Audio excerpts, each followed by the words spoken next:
everyone, welcome class 12 to today's video lecture. Class today we will proceed with the topic of importance of decentralization. ये हमारे chapter number 5 organising का last important topic है और ये आप कह सकते हो लास्ट मेजर टॉपिक है इंपॉर्टेंस ऑफ डिसेंट्रलाइजेशन. इसके बाद छोटे मोटे टॉपिक्स है difference between delegation and decentralisation like this. तो क्लास सबसे पहली इंपॉर्टेंस क्या है? Develops initiative among subordinates. Class इस पॉइंट को आपको ध्यान से समझना है. यहाँ पे बात हो रही है सबऑर्डिनेट्स के अंदर एक इनिशिएटिव डेवलप होता है. इनिशिएटिव का मतलब क्या होता है? जब वो खुद अपने आप को कैपेबल समझते हैं, जब वो अपने डिसीजंस खुद लेते हैं, जब उनके अंदर का पोटेंशियल, उनके अंदर का टैलेंट बाहर निकल के आता है. क्लास देखो एक्चुअल में क्या होता है डिसेंट्रलाइजेशन में. हम क्या करते हैं डिसेंट्रलाइजेशन में जो डिसीजन मेकिंग पावर है वो हम लोअर लेवल ऑफ मैनेजमेंट तक डेलीगेट करते हैं. नियरेस्ट पॉइंट ऑफ एक्शन, ये मैंने आपको पिछली वीडियो में समझाया था जब हम डिसेंट्रलाइजेशन समझ रहे थे कि जो नियरेस्ट पॉइंट ऑफ एक्शन है जहाँ पे एक्चुअल काम होता है, जो लोग उस काम को बेटर तरीके से जानते हैं, जिनको उस काम का एक्चुअल एक्सपीरियंस है, वो लोग अपने डिसीजंस खुद लेंगे. टॉप लेवल डिसीजंस नहीं लेगा, वो लोग अपने काम से रिलेटेड डिसीजंस खुद लेंगे. ठीक है. तो class develops initiative among subordinates का मेन पर्पस यही है, आप कह सकते हो मेन कंक्लूजन यही है कि जब सबऑर्डिनेट्स डिसीजंस खुद लेते हैं अपनी फील्ड से रिलेटेड, अपने काम से रिलेटेड, जब वो खुद डिसीजंस लेते हैं तो उनका कॉन्फिडेंस बढ़ता है, वो अपने ऊपर डिपेंडेंट होते हैं, सेल्फ रिलायंट हो जाते हैं, उन्हें टॉप लेवल मैनेजमेंट पे डिपेंड होने की जरूरत नहीं है, वो अपने डिसीजंस खुद लेते हैं तो अपने में उनका कॉन्फिडेंस बढ़ता है. ठीक है. फर्स्ट पॉइंट क्या है? Promote self reliance and confidence among subordinates. आप देख सकते हो कि डिसेंट्रलाइजेशन का पहला इंपॉर्टेंस यही है कि जो सबऑर्डिनेट्स हैं सेल्फ रिलायंस, अपने ऊपर उनका विश्वास, वो अपने ऊपर डिपेंडेंट होता है, वो डिसीजंस के लिए टॉप लेवल मैनेजमेंट पे डिपेंडेंट नहीं है, वो अपने काम के डिसीजंस खुद लेंगे. तो promote self reliance and confidence among subordinates, provides lower managerial levels freedom to take their own decisions. It provides them a challenging environment where they have to develop solutions for the various problems they encounter. उन्हें एक ऐसा environment मिलता है, एक ऐसा challenging environment मिलता है जहाँ पे अपनी daily life में अपने काम से related वो जो भी problems encounter करते हैं उनके solutions वो खुद ही develop करते हैं. तो it provides them a challenging environment where they have to develop solutions for the various problems they encounter. जो भी problems वो encounter कर रहे होते हैं, जो भी problems वो face कर रहे होते हैं, उसके solutions वो खुद develop करते हैं. ठीक है क्लास, क्या आपको क्लियर हो गया? इनिशिएटिव अमंग सबऑर्डिनेट्स का क्या मतलब है कि वो अपना काम खुद करने लग गए, अपनी प्रॉब्लम्स खुद फेस करते हैं, अपने सॉल्यूशंस खुद करते हैं, सेल्फ रिलायंट हो चुके हैं, उन्हें अपनी पोटेंशियल वो आइडेंटिफाई कर चुके हैं, वो खुद एक बेटर एम्प्लॉय बन रहे हैं.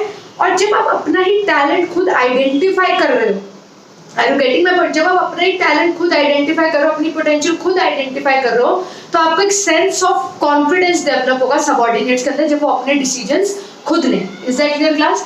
Now let's move to the next point. Next point is class develops managerial talent for the future. कहीं ना कहीं ये पॉइंट फर्स्ट पॉइंट से ही हमारा डिराइव हुआ है. आपको पता है क्लास हमने क्या पढ़ा कि डिसेंट्रलाइजेशन से सबऑर्डिनेट के अंदर कॉन्फिडेंस आता है, उनका पोटेंशियल आइडेंटिफाई होता है जब वो डिसीजंस खुद लेते हैं. तो जब उन्हें इंडिपेंडेंटली अकेले अपने डिसीजन लेने का एक्सपीरियंस मिलता है, अकेले अपनी प्रॉब्लम्स फेस करने का एक्सपीरियंस मिलता है, अकेले सॉल्यूशंस निकालने का एक्सपीरियंस मिलता है, तो कहीं ना कहीं ये वो टैलेंट है, ये वो टैलेंट है जिसे हम फ्यूचर मैनेजरियल पोजीशंस पे देख सकते हैं. जब एक सबऑर्डिनेट अपने डिसीजंस खुद लेने लग गया है, अपनी जजमेंट खुद देने लग गया है, अपनी प्रॉब्लम्स खुद हैंडल करने लग गया, उसे जब इन सब चीजों का अच्छे से एक्सपीरियंस हो गया है, तो हम कल को फ्यूचर मैनेजरियल पोजीशंस पे हम उस सबऑर्डिनेट को कंसिडर कर सकते हैं. ठीक है. अब क्लास देखो डिसेंट्रलाइजेशन डेवलप्स फ्यूचर मैनेजर्स. कैसे? As it gives them a chance to take decision, कि वो अपने डिसीजन खुद ले सकें and depend on their own judgement. Decentralisation से जब हम अथॉरिटी डेलीगेट करते हैं, डिसीजन मेकिंग पावर डेलीगेट करते हैं, तो सबऑर्डिनेट्स को चांस मिलता है कि वो अपने डिसीजंस खुद ले सकें. सबऑर्डिनेट को चांस मिलता है कि वो अपनी जजमेंट पे डिपेंड हो सके. Subordinates gain experience. क्लास ये बहुत इंपॉर्टेंट पॉइंट है. सबऑर्डिनेट्स को कैसे एक्सपीरियंस मिलता है? By handling assignments independently. वो अपने असाइनमेंट्स खुद हैंडल करते हैं, वो किसी पे डिपेंड नहीं होते, जो भी प्रॉब्लम्स आती है वो खुद फेस करते हैं, वो सॉल्यूशंस खुद डिराइव करते हैं। Decentralization gives them a chance to prove their abilities and creates a pool of qualified manpower। यानी डिसेंट्रलाइजेशन से सबऑर्डिनेट जो है वो अपनी एबिलिटी प्रूव कर पाते हैं, अपना पोटेंशियल प्रूव कर पाते हैं कि उनके अंदर कितना टैलेंट है, वो कितनी चीजें अपने आप इंडिपेंडेंटली हैंडल कर सकते हैं। And as such they create a pool of qualified man power. Qualified man power का ग्रुप बन जाता है, पूल बन जाता है हमारे पास, यानी जो मैन पावर अच्छे एम्प्लॉयज, क्वालिफाइड एम्प्लॉयज का एक ग्रुप बन जाता है, who can be considered to fill up higher positions through promotion.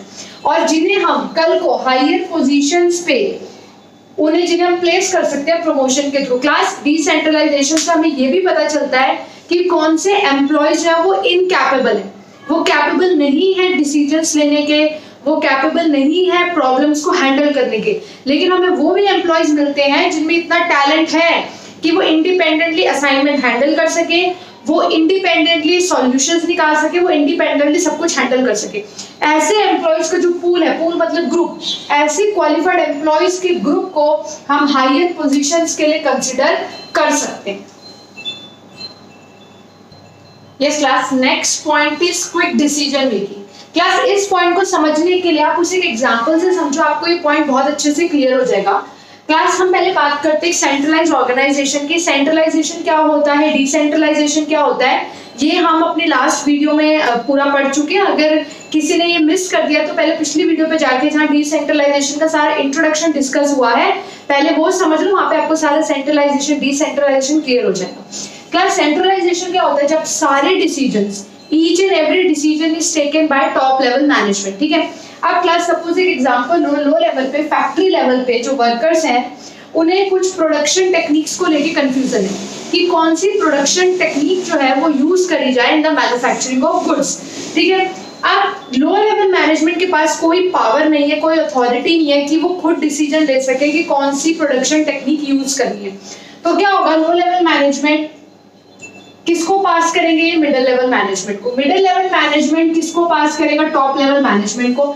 Then top level management decision लेगा कि कौन सी प्रोडक्शन टेक्निक यूज करनी है, उसके बाद वो मिडिल को पास करेगा, मिडिल लो को पास करेगी, और देन प्रोडक्शन का काम शुरू होगा। तो आप खुद देख सकते हो कि कितना स्लो प्रोसेस है, क्योंकि एक छोटा सा डिसीजन लेना है कि कौन सी प्रोडक्शन टेक्निक यूज करनी चाहिए, एंड वो डिसीजन लो लेवल नहीं ले सकता क्योंकि अथॉरिटी नहीं है, सेंट्रलाइजेशन है। सारे डिसीजन कौन लेगा, टॉप लेवल मैनेजमेंट। तो लो लेवल पहले पास ऑन करेंगे अपनी कंफ्यूजन मिडिल को, मिडिल पास करेगा टॉप को, देन टॉप डिसीजन लेगा, देन लेवल से पास होकर लो लेवल को पता चलेगा कि क्या डिसीजन है, देन वो प्रोडक्शन शुरू करेंगे। तो क्लास आप क्लियरली देख सकते हो कि information has to travel through many levels, बहुत सारे लेवल से इंफॉर्मेशन को ट्रैवल करना पड़ता है, and every decision is taken by top level management. तो सोचिए टॉप लेवल मैनेजमेंट बिजी होगा, हो सकता है उसके पहले के डिसीजन पेंडिंग हो, फिर ये डिसीजन पहुंचा है, ये डिसीजन लिया जाएगा। ठीक है, तो एक लो लेवल का डिसीजन भी कौन ले रहा है, टॉप लेवल मैनेजमेंट। इतने लेवल से इंफॉर्मेशन पास हो रही है तो टाइम लगेगा, इट्स अ स्लो प्रोसेस। जबकि आप डिसेंट्रलाइजेशन में आओ, यहाँ पे अगर प्रोडक्शन टेक्निक्स को लेकर डिसीजन लेना है, ऑपरेशनल लेवल मैनेजमेंट को या फैक्ट्री वर्कर्स को ये सोचना है कि हम कौन सी प्रोडक्शन टेक्निक यूज करें, तो वो डिसीजन कौन लेगा, लो लेवल मैनेजमेंट ही लेगा, ना तो वो मिडिल लेगा ना वो टॉप लेगा। वो डिसीजन कहाँ लिया जाएगा, nearest to the point of action, जहां पे एक्चुअल में काम होना है, जहां पे एक्चुअल में प्रोडक्शन होनी है, जहां पे एक्चुअल में एक्शन होना है, वहीं पे डिसीजन ले लिया जाएगा कि कौन सी प्रोडक्शन टेक्निक्स यूज करनी है। तो ना तो इंफॉर्मेशन को बहुत सारे लेवल से पास करने की जरूरत है, इंफॉर्मेशन बहुत सारे लेवल से पास नहीं, और nearest to the point of action पे वहीं के वहीं डिसीजन ले लिया गया। दूसरी बात, लो लेवल मैनेजमेंट को ज्यादा एक्सपीरियंस है, ज्यादा नॉलेज है प्रोडक्शन टेक्निक, क्योंकि वो यही काम करते हैं, उनकी फील्ड है, तो डिसीजन क्विकली लिया जाएगा, सही लिया जाएगा, एंड इंफॉर्मेशन को डिफरेंट लेवल से पास नहीं होना पड़ेगा। इसी वजह से डिसेंट्रलाइजेशन जब होती है या डिसेंट्रलाइज ऑर्गेनाइजेशन होती है, तो वहां पे क्या लिए जाते हैं, क्विक डिसीजंस, क्योंकि इंफॉर्मेशन को ज्यादा लेवल से पास नहीं करना होता, nearest to the point of action पे डिसीजन ले लिया जाता है। Yes class, next is relief to top management. ये तो एक ऑब्वियस पॉइंट है जो हमने डेलीगेशन में भी पढ़ा था, अब हम डिसेंट्रलाइजेशन में भी पढ़ रहे हैं। एक ऑब्वियस पॉइंट निकल के आता है कि जो टॉप लेवल मैनेजमेंट जो है वो decision making authority different levels of organisation till lower levels of organisation तक डेलीगेट कर देता है, तो ये ऑब्वियस बात है कि टॉप मैनेजमेंट जो है उसको काफी रिलैक्स मिलेगा, क्योंकि सारी routine job non core activity जो है उन्होंने पास ऑन कर दिया, उससे related authority responsibility decision making सब उन्होंने पास ऑन कर दिए। तो यहाँ से समझ आता है कि जो टॉप लेवल मैनेजमेंट है उसका जो भी टाइम है उस टाइम में टॉप लेवल मैनेजमेंट किस पे फोकस करेगा, only on core activities like strategic planning या पॉलिसी फॉर्मुलेशन या कंपनी को एक्सपैंड करना नहीं करना। तो जो मेजर डिसीजंस हैं, जो क्रूशियल डिसीजंस हैं, वो टॉप मैनेजमेंट लेने के लिए फ्री हो गया, क्योंकि जो रूटीन डिसीजन मेकिंग है, जो रूटीन काम थे, वो सब उन्होंने डेलीगेट कर दिया to the lower level of management, या आप कह सकते हो nearest to the point of action. वहां पे वो ऑलरेडी अपना काम पास ऑन कर चुके हैं, तो now the top management is free to concentrate on crucial matters. Let's read. Decentralization relieves top management from routine and time-consuming operations. Under decentralization, top-level managers are not overburdened with the authority and responsibility.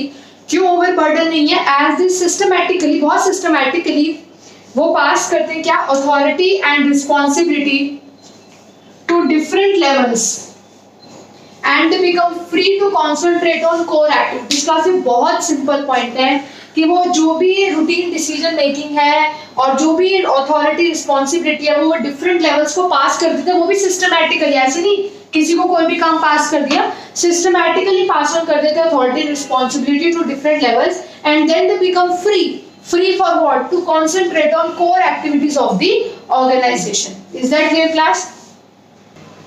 Yes class, next point is facilitates growth. Class ये point जैसा heading में दिखता है actually में वैसा है नहीं। काफी स्टूडेंट्स क्या करते हैं, जो डेलीगेशन में था आपका कि हेल्प्स इन ग्रोथ या ईजिंग ग्रोथ, वही वाली एक्सप्लेनेशन डिसेंट्रलाइजेशन में भी लिख देते हैं कि भाई ग्रोथ बहुत ईजी, जो डेलीगेशन वाली एक्सप्लेनेशन थी वही डिसेंट्रलाइजेशन में लिख देते हैं।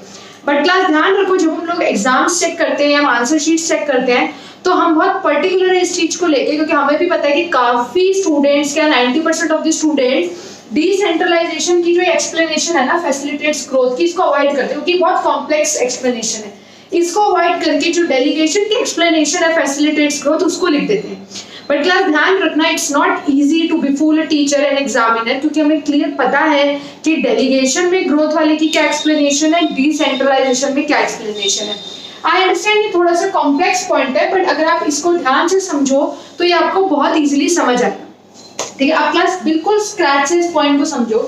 एक्चुअल में क्या होता है क्लास, डिसेंट्रलाइजेशन के अंदर जो मैनेजर्स होते हैं वो अपनी कोर एक्टिविटीज पे फोकस करते हैं, और जो रूटीन डिसीजन मेकिंग है, नॉन कोर एक्टिविटीज हैं, वो लोअर लेवल ऑफ मैनेजमेंट तक पास ऑन कर देते हैं। बहुत सिंपल सा पॉइंट है। तो क्लास क्या होता है, डिसेंट्रलाइजेशन जो मैनेजर्स हैं उन्हें काफी अमाउंट ऑफ फ्रीडम मिलता है। किस चीज का फ्रीडम मिलता है कि वो अपने डिपार्टमेंट में जो उनका मेन काम है वो उस पर फोकस कर सके, एंड रूटीन डिसीजन मेकिंग जो है वो पास ऑन कर देते हैं to the nearest point of action. मैं बार बार इस चीज को रिपीट कर रही हूँ क्योंकि इस पॉइंट को समझने के लिए आपको इस चीज को दिमाग में बिठाना पड़ेगा। ठीक है, आप क्लास को सोचो, हर डिपार्टमेंट का जो मैनेजर है, marketing manager, production manager, purchase manager, human resource manager, managers जो है वो सिर्फ अपनी कोर एक्टिविटीज पे फोकस कर रहे हैं और रूटीन डिसीजन मेकिंग उन्होंने पास ऑन कर दिया। एज सच केस में जो मैनेजर्स हैं वो अपने डिपार्टमेंट में बहुत अच्छे से फोकस कर पाएंगे, अपने डिपार्टमेंट को लेके वो काफी अच्छी पॉलिसीज बना पाएंगे, अपने डिपार्टमेंट को लेके वो काफी स्ट्रैटेजिक प्लानिंग कर पाएंगे, जिस वजह से हर डिपार्टमेंट बहुत एफिशिएंटली फंक्शन करेगा। ठीक है, अब हर डिपार्टमेंट जब एफिशिएंटली फंक्शन करेगा, क्योंकि उसका जो मैनेजर है वो बहुत कोर एक्टिविटीज पे ध्यान दे रहा है, तो हर डिपार्टमेंट एक एफिशिएंट फंक्शनिंग करने लग जाएगा। जब ऑर्गेनाइजेशन का हर डिपार्टमेंट एफिशिएंट फंक्शनिंग करेगा तो ओवरऑल ऑर्गेनाइजेशन एफिशिएंट फंक्शनिंग करेगी। जब ओवरऑल ऑर्गेनाइजेशन एफिशिएंट फंक्शनिंग करेगी तो ऑर्गेनाइजेशन की प्रोडक्टिविटी बढ़ेगी, उसका प्रॉफिट बढ़ेगा, एंड ये जो बढ़ा हुआ प्रॉफिट है ये हेल्प करेगा आपको किसमें, ग्रोथ में। तो आप समझ रहे हो कितनी साइकिल घूम के हम ग्रोथ वाले पॉइंट पे आ रहे हैं। यहाँ पे डिसेंट्रलाइजेशन का जो ग्रोथ की एक्सप्लेनेशन है वो एंटायरली डिफरेंट है डेलीगेशन की ग्रोथ की एक्सप्लेनेशन से। ठीक है क्लास, अब इसको रीड करते हैं और एक एक चीज को माइन्यूटली पढ़ते हैं, बिकॉज आई अंडरस्टैंड कि जो लास्ट के 2 पॉइंट्स इंपॉर्टेंस ऑफ डेलीगेशन के वो ट्रिकी एंड कॉम्प्लेक्स है, तो आपको भी उतना ही टाइम डिवोट करना है। Under decentralization, managers enjoy considerable freedom to manage the affairs of the department. वो अपने डिपार्टमेंट पे फोकस करते हैं, डिपार्टमेंट की भी कोर एक्टिविटीज पे उन्हें फोकस करना है, क्योंकि बाकी सारी एक्टिविटीज जो है वो डेलीगेट कर चुके हैं। This allows them to function in a manner best suited to the department. उनके डिपार्टमेंट के अकॉर्डिंग जो बेस्ट मैनर है, जो बेस्ट तरीका है, वो उस हिसाब से काम करते हैं। क्यों? क्योंकि वो सिर्फ कोर एक्टिविटीज पे फोकस कर रहे हैं, सिर्फ मेन एक्टिविटीज पे वो फोकस कर रहे हैं, तो so they function in a manner best suited to the department. अब सुनो, जब हर डिपार्टमेंटल मैनेजर कोर एक्टिविटीज पे फोकस कर रहा है, अपने डिपार्टमेंट की प्लानिंग पॉलिसी फॉर्मुलेशन पे फुल फोकस कर रहा है, तो हर डिपार्टमेंट अपना क्या पुट कर रहा है? Best effort. तो every department is putting best effort. जब हर डिपार्टमेंट बेस्ट एफर्ट पुट कर रहा है तो ओवरऑल प्रोडक्टिविटी ऑर्गेनाइजेशन की बढ़ जाएगी। जब हर एक डिपार्टमेंट अच्छे से काम कर रहा है तो ओवरऑल ऑर्गेनाइजेशन एफिशिएंटली वर्क करेगी, उसकी प्रोडक्टिविटी बढ़ेगी। जब ओवरऑल ऑर्गेनाइजेशन की प्रोडक्टिविटी बढ़ेगी तो कंपनी क्या कमाएगी? More profit, more returns, and more returns are generated for expansion purposes. और उस मोर रिटर्न से, उस एक्सेस प्रॉफिट से कंपनी क्या सोच सकती है? For expansion projects, about expansion projects. Is that clear class? तो इस पॉइंट को बहुत ध्यान से आपने समझना है। इस पॉइंट को चाहे आप वीडियो रिवाइंड करके इस पॉइंट को दोबारा समझो, बट ये पॉइंट काफी इंपॉर्टेंट है। Yes class, last point is better control. Again class, जैसा कि मैंने बोला कि लास्ट 2 पॉइंट्स जो है वो थोड़े से कॉम्प्लेक्स है, उनको समझने में थोड़ा सा टाइम लग सकता है, बट अगर आप ध्यान से चीजों को सुनते हो, आप ध्यान से चीजों को रीड कर रहे हो, समझने की कोशिश कर रहे हो, तो वो पॉइंट्स आपको बहुत इजीली क्लियर हो जाएंगे। ठीक है क्लास? तो बेटर कंट्रोल, कंट्रोल का मीनिंग वैसे तो मैं आपको प्लानिंग चैप्टर में भी समझा चुकी हूँ। कंट्रोलिंग का मीनिंग क्या होता है कि आप देखते हो कि जो आपने टारगेट सेट करा था, जो आपने टारगेट सोचा था, क्या एक्चुअल परफॉर्मेंस उस अकॉर्डिंग हुई है? अगर नहीं हुई, टारगेट नहीं मिला, तो क्यों टारगेट अचीव नहीं हुआ? क्या रीजंस थे? आप क्या इंप्रूवमेंट ला सकते हो? तो कंट्रोल का बेसिक मतलब होता है कि आप ये देखते हो कि डेविएशंस क्यों आई, क्यों टारगेट अचीव नहीं हुआ, एंड देन आप इम्प्रूवमेंट करते हो कि हम आगे की अपनी फ्यूचर परफॉर्मेंस को कैसे इम्प्रूव कर सकते हैं। तो आप ध्यान से देखो, decentralisation exercises control by evaluating performance of each and every manager. आप हर एक मैनेजर की परफॉर्मेंस को इवैल्यूएट कर सकते हो कि किस मैनेजर ने कितना अच्छा परफॉर्म करा है या किस मैनेजर ने कितना बेकार परफॉर्म करा है। क्योंकि इस बार डिसेंट्रलाइजेशन में क्या होता है कि आपने जो डिसीजन मेकिंग पावर है वो मैनेजर को दे, कि ये तुम्हारा काम है, इससे रिलेटेड डिसीजन तुम लोगे। टॉप लेवल मैनेजमेंट बीच में इंटरफेयर नहीं करता। जिसका जो काम है, जिस लेवल का जो काम है, जिस डिपार्टमेंट का जो काम है, उससे रिलेटेड डिसीजन वही मैनेजर लेता है, वही डिपार्टमेंट लेता है।